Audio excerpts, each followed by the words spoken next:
Welcome back to the Texas Slave Narrative. So this is Mary Overton, and she lived at 117 West Heard Street, Claiborne, Texas, and was born in Tennessee, but moved when she was young to Carroll, Arkansas. Her parents belonged to Mr. Kennard. Mary does not know her age. Speaking in her words, I was born in Tennessee, but I don't remember where, and I don't know how old I is. I don't remember what the master's name was there. My mother's name was Liza, and my father's name is Dick.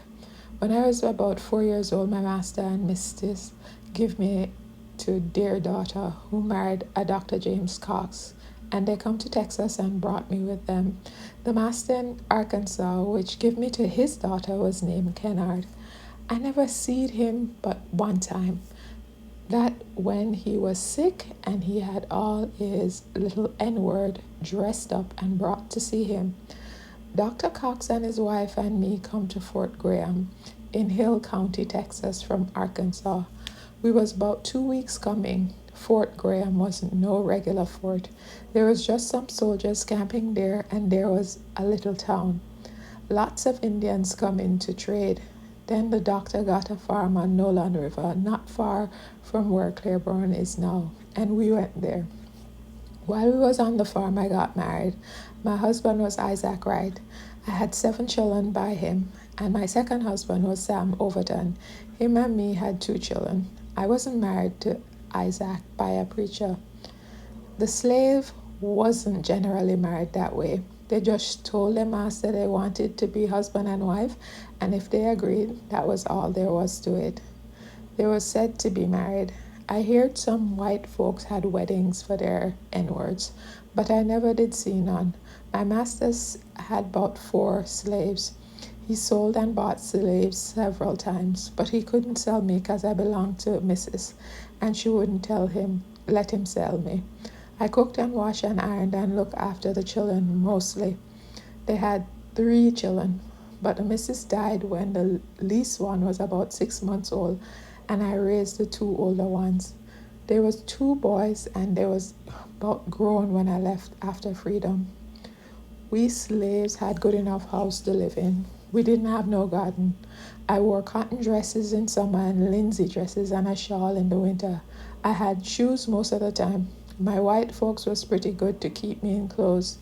I generally went to church with Mrs. Didn't have no special clothes when I got married. I slept in the kitchen generally and had a wooden bed, sometimes with a cotton mattress and sometimes it was shuck mattress. My missus teach me to read and write, but I couldn't learn. I never went to school neither. She would read the Bible to us. I didn't know no songs when I was in slavery. I didn't know about no baptizing. I didn't play no certain games, just play around the yard. I wasn't at no sale of slaves, but saw some being tucked by in chains once when we lived at Rootsville. There was said to be about 50 in the bunch. They was chained together, a chain being round between them somehow. And they was all man and women, no children. They was on foot. 2 white men was riding horses and driving the N-words like there was a herd of cattle. Lots of slaves ran away, but I don't know how they got the word round among the N-words. I don't remember much about the war.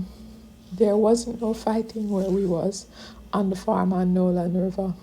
And the day we was made free, the master come and called us out one at a time and told us we was free. He said, Mary, you is free by the law. You don't belong to me no more. You can go wherever you want to. I ain't got no more to say about you.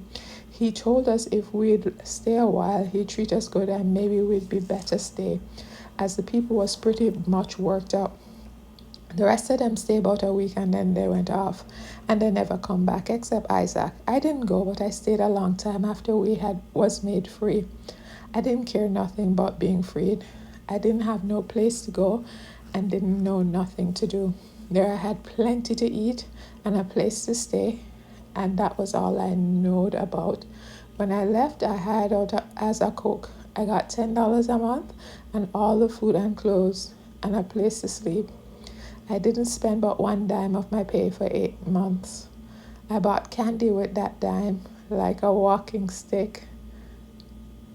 I sure wish I knew how old I is, but I ain't sure. I don't even know my birthday.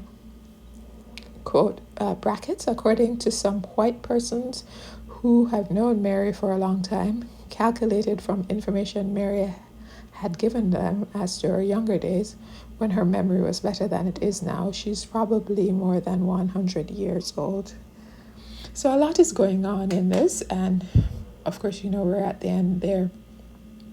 And it's the decline of a person in enslavement, how the bar becomes so low for what they expect out of life. She sometimes didn't have shoes, but she thought they were pretty good because the bar is so low in enslavement that any little thing seems like this.